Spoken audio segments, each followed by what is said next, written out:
আলাইকুম গাইস, কেমন আছেন? আলহামদুলিল্লাহ আমি ভালো আছি। দেখুন গাইস, আজকে আমি রোস্ট এবং পোলাও রান্না করব। আজকে আমি কিভাবে রোস্ট পোলাও রান্না করি সেটা আপনারা দেখতে থাকুন এবং শুরু থেকে শেষ পর্যন্ত আমার সাথেই থাকুন গাইস। এখানে আমি কি কি উপকরণগুলো নিয়ে নিয়েছি এখন আপনাদের সাথে শেয়ার করব। এখানে আছে পেঁয়াজ কুচি, 2টা লেবু, তেজপাতা, 6 থেকে 7টি এলাচ এবং 6 থেকে 7টি দারচিনি। এখানে আছে 15 থেকে 20টি কাঁচামরিচ আমি ফেলে নিয়েছি। এখানে আছে লবণ, তারপরে এখানে আছে জিরের গুঁড়ো, তারপরে ধনিয়ার গুঁড়ো এবং এখানে আছে আপনার 5 মিশালি যত মশলা আছে সব মশলা আমি একসাথে ভেজে গুঁড়ো করে নিয়েছি। আর এখানে আছে একটু জর্দা রং, এখানে আছে আদা রসুন বাটা ব্লেন্ডার করে নিয়েছি একসাথে। এখানে আছে আদা রসুন, সয়াবিন তেল। এখানে আমি একটা কড়াই নিয়ে নিয়েছি। এখন আমি যে রোস্ট করব মুরগিগুলো 4 ফালা করে নিয়েছি এবং দেখতে পাচ্ছেন আমি ছোট সাইজের এই মুরগিগুলো এনেছি, সব ফার্মের মুরগি। আর আমি প্রত্যেকটা মুরগি এভাবে খালি করে নিয়েছি। এখন আমি সব মুরগি এখানে নিয়ে নেব।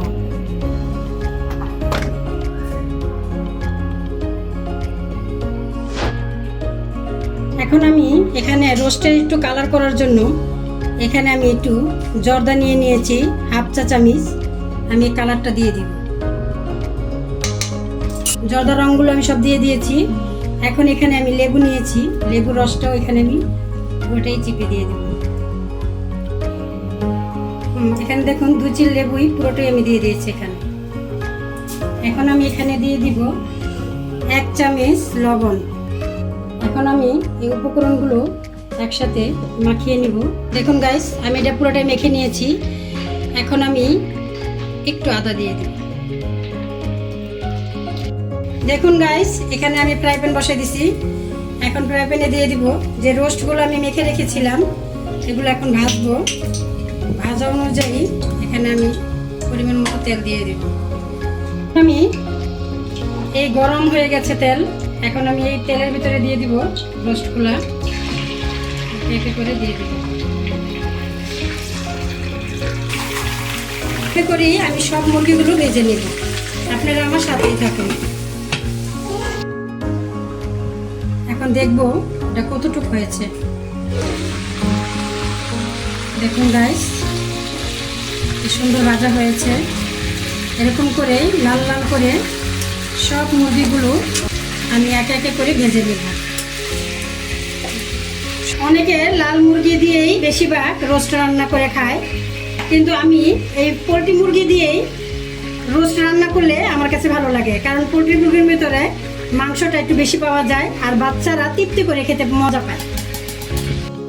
দেখুন গাইস, আমি মুরগিগুলো সুন্দর করে ভেজে নিয়েছি এবং কি সুন্দর লাল লাল করে ভেজেছি।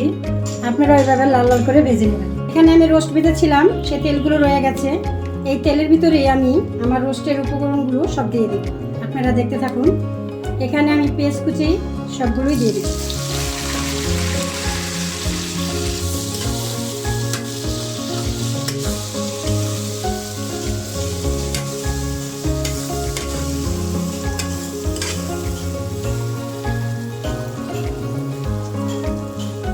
এখন এই পেঁয়াজগুলো একটু নরম হওয়ার জন্য আমি 1 চামচ লবণ দিয়ে দেব, কারণ রোস্টেরও লবণ আছে। এই অনুযায়ী আমি 1 চামচ দিব, পরে লাগলে আবার দিব। এখন আমি এটা একটু নেড়ে চেড়ে দিব। এখন আমি এখানে দিয়ে দিব কাঁচামরিচ, সব কেটে নিয়েছিলাম, সব তো আর দিব না, অর্ধেকটা দিয়ে দিব। 10 থেকে 12টি আমি এখানে দিয়ে দিব। গাইস, এখানে আমি দেখুন গাইস, এখানে আমি রোস্টের মশলা নিয়েছি। এখানে আমি রোস্টের মশলা দিব।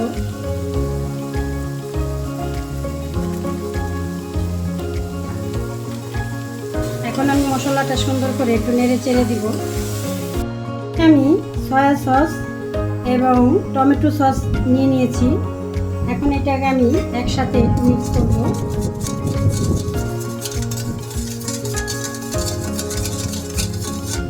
মিক্স করা হয়ে গেছে। এখন এটা আমি এখানে দিয়ে দিই।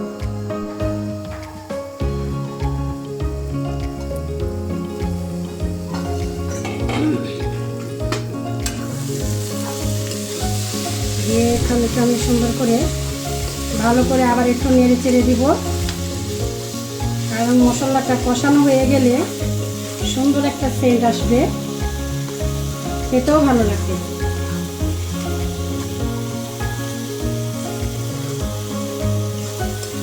দেখুন গাইস, কত সুন্দর তেল উঠে গেছে। এখন আমি এখানে দিয়ে দিব 1 চা চামচ সল্ট, পুরোটাই দিয়ে দিব। টেস্টি সল্ট দিয়ে দিলাম 1 চা চামচ, পুরোটাই দিয়ে দিব, কারণ যেহেতু এখানে মুরগিগুলো অনেকটা বেশি, পুরোটাই লাগবে। আমি এখানে দিয়ে দিব আদা রসুন বাটা, পরিমাণ মতো 2 চামচই দিব।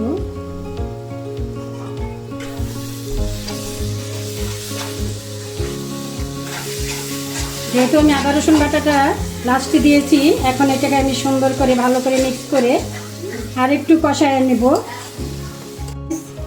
কি সুন্দর তেল উঠেছে, আদা রসুন কষানোটাও সুন্দর হয়েছে। এখন আমি এখানে দিয়ে দিব টক দই। এখানে 1 কাপ অনুযায়ী টক দই আছে, আমি সম্পূর্ণটাই দিয়ে দিব।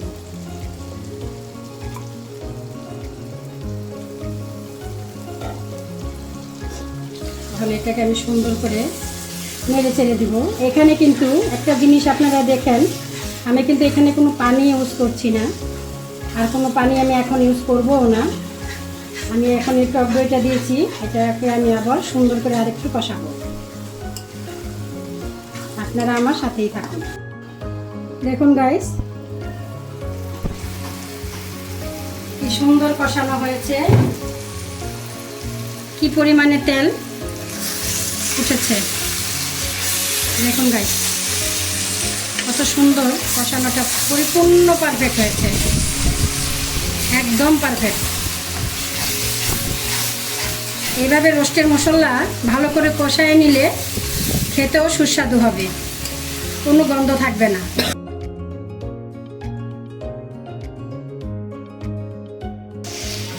এখন এখানে আমি রোস্টগুলা একে একে করে দিয়ে দিব।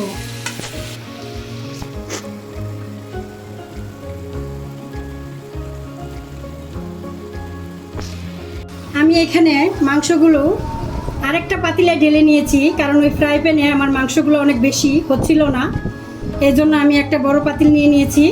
সেখানে আমি সব মাংসগুলো দিয়ে একসাথে মাখিয়ে তারপরে সুন্দর করে মিলিয়ে নিয়েছি। এখন এগুলো আমার লাড়াচাড়া দেওয়া শেষ হয়ে গেছে। এখন আমি দিয়ে দিব পরিমাণ মতো পানি।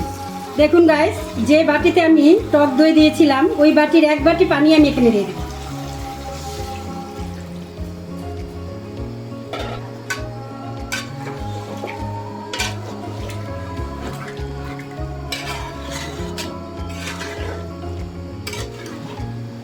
গাইস, এখানে আমি পাতিল বসাই দিছি, পোলাও বসাবো। এই যে পোলাও চালগুলো আমি আগেই ধুয়ে নিয়েছিলাম, আমি এই পোলাও চালগুলো এখানে দিয়ে দিব। আগে দিয়ে দিব সয়াবিন তেল, দিয়ে দিব যে পেঁয়াজগুলো আমি আগে থেকে কুচি করে রেখেছিলাম, সবগুলোই দিয়ে দিব। 3 থেকে 4টি পেঁয়াজ পুরোটাই আমি দিয়ে দিলাম। এখন আমি পেঁয়াজগুলো একটু নেড়ে চেড়ে দিব। এখন আমি পেঁয়াজের উপরে দিয়ে দিব, এখানে আমি 2টা তেজপাতা রেখেছিলাম, তেজপাতা,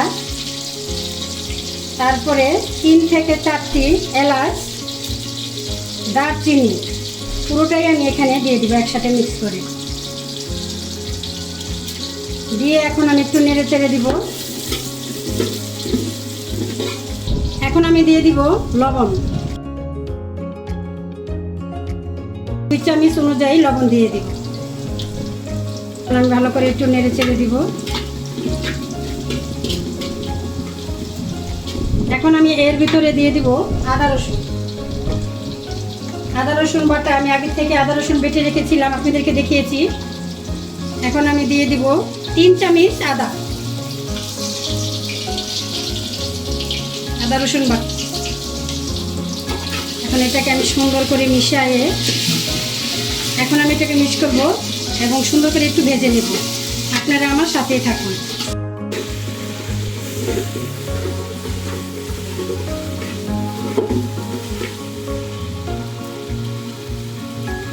দেখুন গাইস, সুন্দর আমার আদা রসুনগুলা একসাথে সুন্দর করে আমি ভেজে নিয়েছি আর ভাজাও হয়ে গেছে। এখন আমি এর ভিতরে দিয়ে দিব পোলার চাল, পুরোটাই দিয়ে দিব।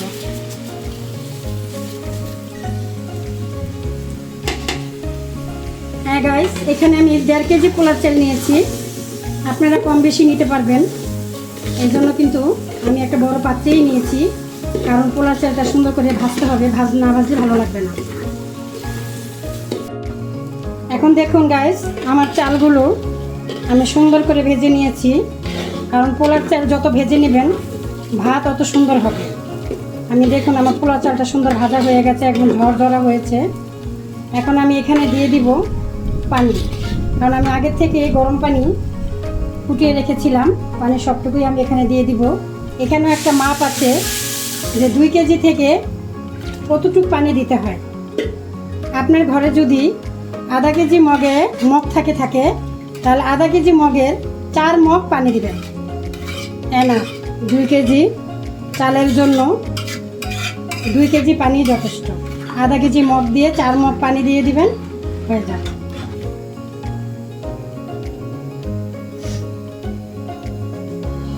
এখন এটাকে আমি ঢেকে দিব বলক আসার আগ পর্যন্ত। চুলার আঁচটা আমি এখন বাড়িয়ে দিব, যখন বলক আসবে তখন আমি আঁচটা হালকা কমিয়ে দিব। আর ওই পাশে এখানে রোস্ট প্রায় আমার হয়ে এসেছে। দেখুন গাইস, সুন্দর হয়েছে।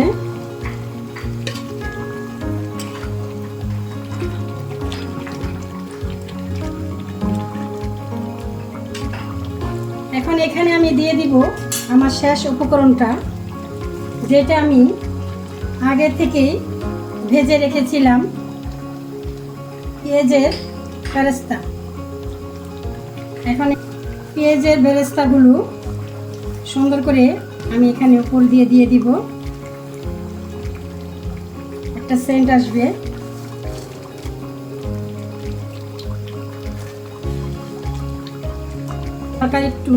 আরেকটু নেড়ে চেড়ে দিব।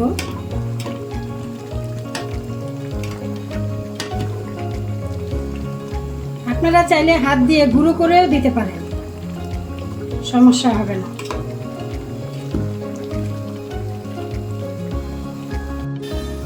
দেখুন গাইস, আমার রোস্ট রান্না হয়ে গেছে। এখন আমি এখানে স্বাদের জন্য আমার হাত অনুযায়ী আমি অল্প একটু চিনি দিয়ে দিব। স্বাদটা একটু ব্যালেন্সে আসে, এর জন্য আমি অল্প চিনি দিয়ে দিয়েছি, আপনারা না দিলেও পারেন। দেখুন গাইস, আমার রোস্ট রান্না শেষ। দেখুন সুন্দর হয়েছে, কারণ আমি একটু ঝোল ঝোলিয়ে রাখবো, বাচ্চারা খাবে। আপনারা চাইলে আরও শুকাতে পারবেন।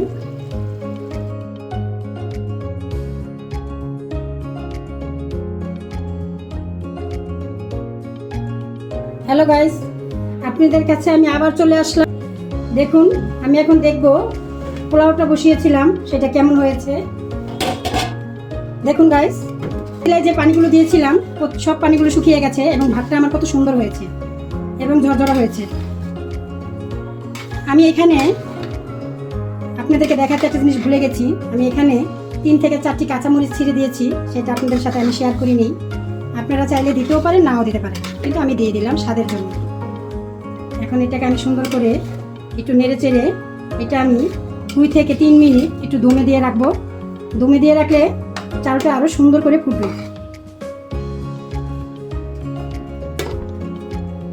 হ্যাঁ দেখুন গাইস, এটা আমি সুন্দর করে সমান করে দিয়েছি। এখন আমি এটা ঢেকে দিব এবং আমি 4 থেকে 5 মিনিট এটা একটু দমে রাখবো। দমে রাখলে ভাতটা আরও সুন্দর হয়ে আসবে। আপনারা আমার সাথেই থাকুন, আমি আবার আসতেছি। দেখুন গাইস, আপনাদেরকে বলেছিলাম আমি যে ভাতটা দমে দিয়েছি, এখন দেখবো দমে কতটুকু হয়েছে। দেখুন গাইস, সুন্দর হয়ে গেছে আমার দমে দেওয়া চাল। দেখেন সুন্দর ঝরঝরা হয়েছে পোলাও ভাত, কত সুন্দর হয়েছে, একটার সাথে একটা লেগে নেই, কত সুন্দর হয়েছে। এবার ব্রেস্টটা রেখেছিলাম ভেজে, ওটা আমি এখানে সুন্দর করে দিয়ে দিব।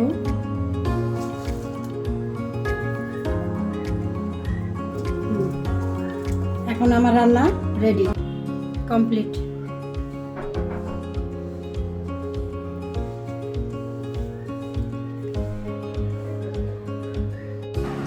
দেখুন গাইস, আমার রোস্ট পোলাও রান্না কমপ্লিট। এখন আমি পরিবেশনের জন্য সুন্দর প্লেটে সাজিয়ে নিয়েছি। আমার সাথে প্রথম থেকে শেষ পর্যন্ত থাকার জন্য আপনাদেরকে অশেষ ধন্যবাদ। এবং এরকম সুন্দর সুন্দর রেসিপি আপনাদের জন্য আমি উপহার দিতে পারি, আমার সাথেই থাকবেন এবং আমাকে লাইক, কমেন্ট এবং শেয়ার করবেন। এবং যদি আরও সুন্দর সুন্দর ভিডিও পেতে চান অবশ্যই আমাকে জানাবেন। ধন্যবাদ। আসসালামু আলাইকুম।